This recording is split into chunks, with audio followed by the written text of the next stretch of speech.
Bonjour à tous, nous sommes ensemble pour passer quelques instants à sonder une énergie qui vient vers vous et qui est porteuse d'un message. Là, clairement, on va sur le domaine sentimental, euh, celui du couple, mais du couple déjà établi et couple pour lequel il y a du grabuge. Il y a des idées importantes, différentes. Vraiment, c'est un peu comme si c'était une découverte, euh, que finalement l'autre n'est pas du tout du même avis.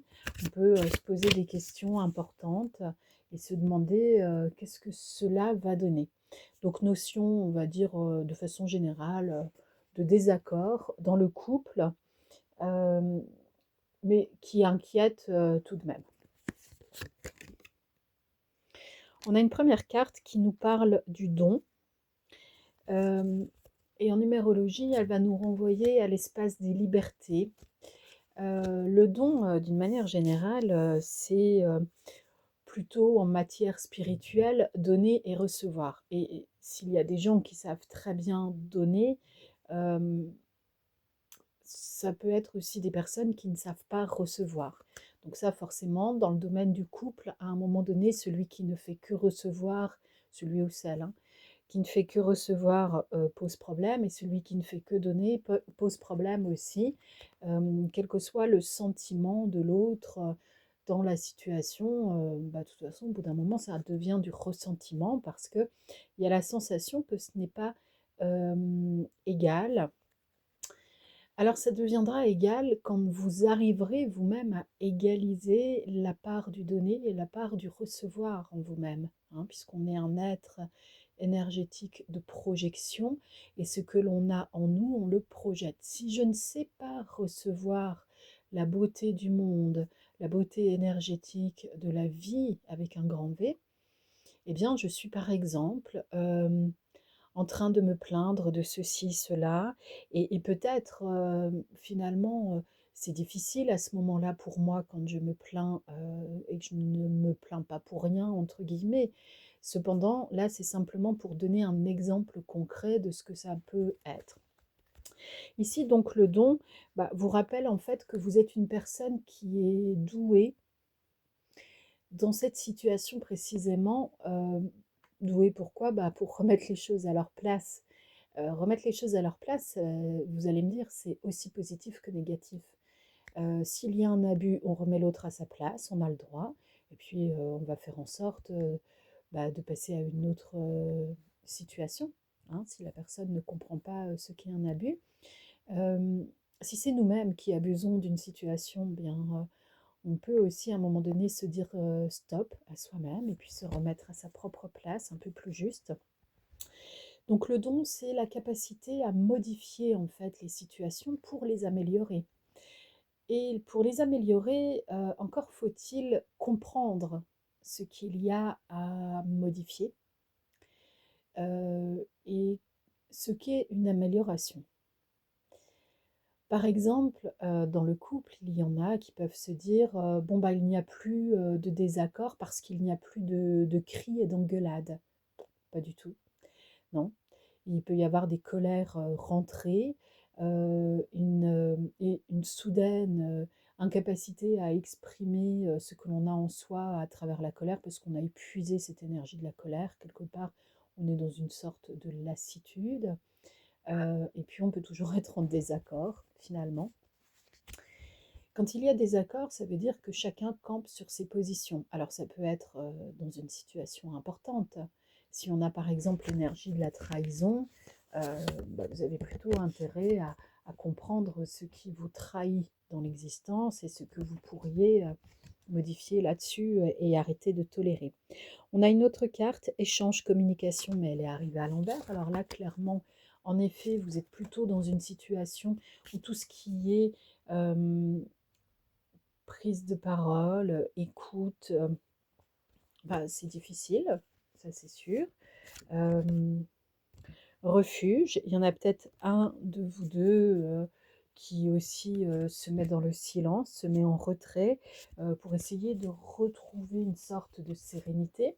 Alors ça, c'est pas une mauvaise solution, mais il faut que le silence soit constructif. Et puis, on peut le dire aussi à l'autre, j'ai besoin de silence, ou si on avait besoin de s'exprimer, j'ai besoin d'échange. Voilà, on a le droit de dire tout cela.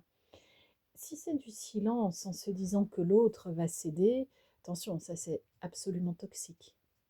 C'est une manière de vouloir faire pression. Ici, j'ai les plaisirs.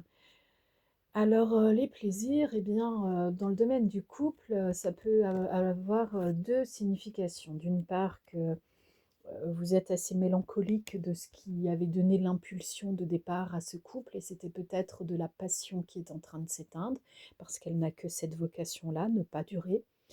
Elle peut se transformer en autre chose, mais ça demande des efforts en général assez bien fournis pour, on va dire, rendre plus dense vraiment la relation qui était peut-être un peu superficielle. Les plaisirs, ça peut aussi vouloir dire qu'il n'y a plus de plaisir à être dans ce relationnel de couple, et peut-être même pour certains que le plaisir a été recherché ailleurs, en dehors du couple. Si cela ne faisait pas partie de vos agréments communs, évidemment, cela est blessant et pose des problèmes. Ici, j'ai la carte de l'enfermement. Alors, sur cette carte de l'enfermement, on va en remettre une autre. La mélancolie, ok. Alors, il y a vraiment la sensation, en fait, d'être bloqué, peut-être vis-à-vis d'une histoire qui va se ranger petit à petit dans le passé. Euh, Là, il y a deux possibilités, hein.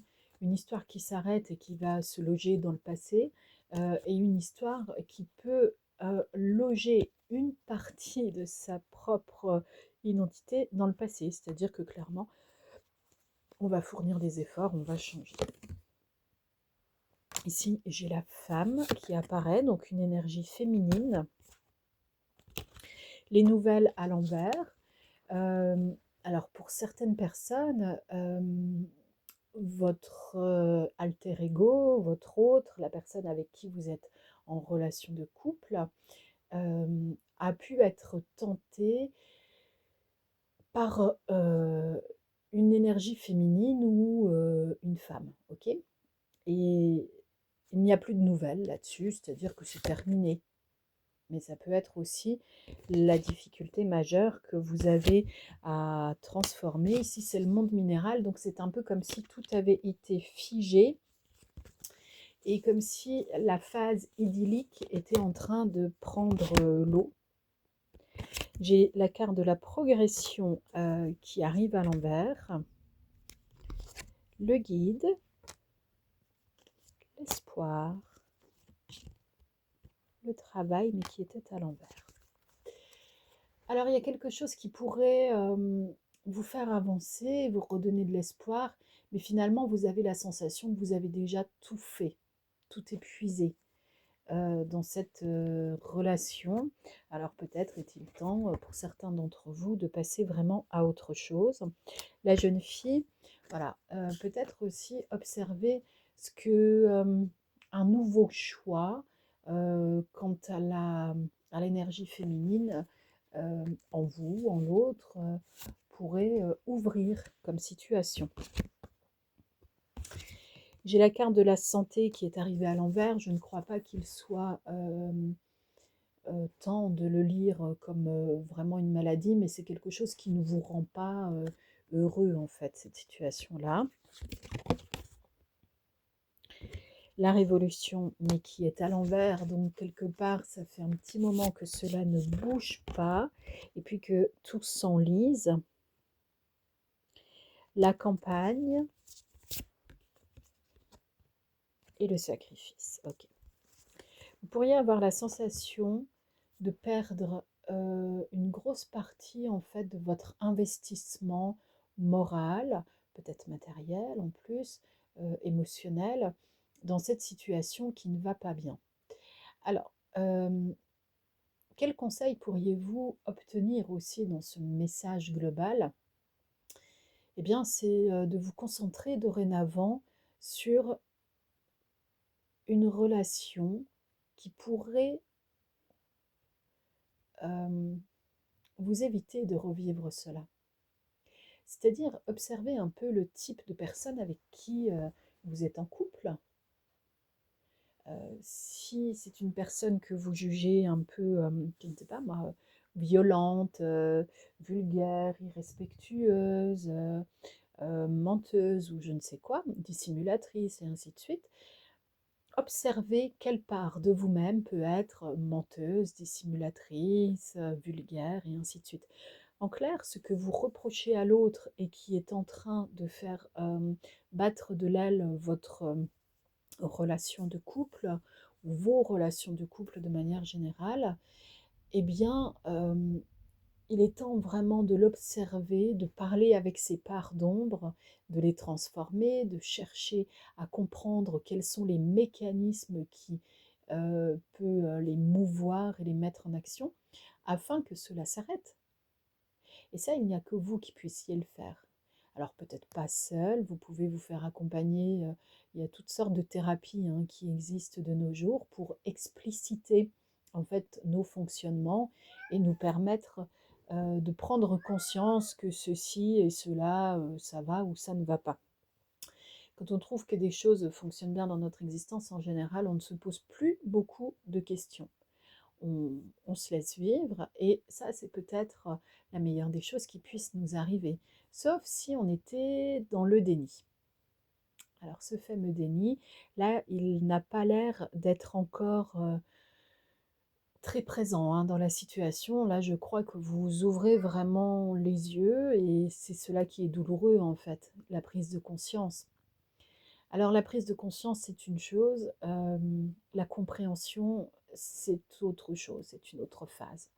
Alors dans ce cas-là, vous pourriez vous remettre en dialogue avec vous-même. Pour certains, s'il y a l'idée en fait de vous retrouver seul, c'est un peu la panique à bord, eh bien là vous avez déjà une piste de travail sur vous-même parce que un être humain mature, adulte et donc en maturité émotionnelle a la capacité d'être seul, de se suffire à lui-même. C'est un être humain qui a acquis vraiment de la maturité sur pas mal de plans, en pas mal de dimensions de son être. Cela ne se fait pas forcément en quelques secondes et c'est souvent au travers des épreuves que l'on peut rencontrer. Et quand on a la tendance à voir ce qui pêche chez l'autre, eh bien peut-être c'est le moment aussi d'observer à quoi cela peut-il correspondre chez soi. Je vous souhaite bonne réception de ces informations et pensez bien à me contacter si vous avez besoin d'une session particulière pour mettre en lumière ce qui pêche. À bientôt.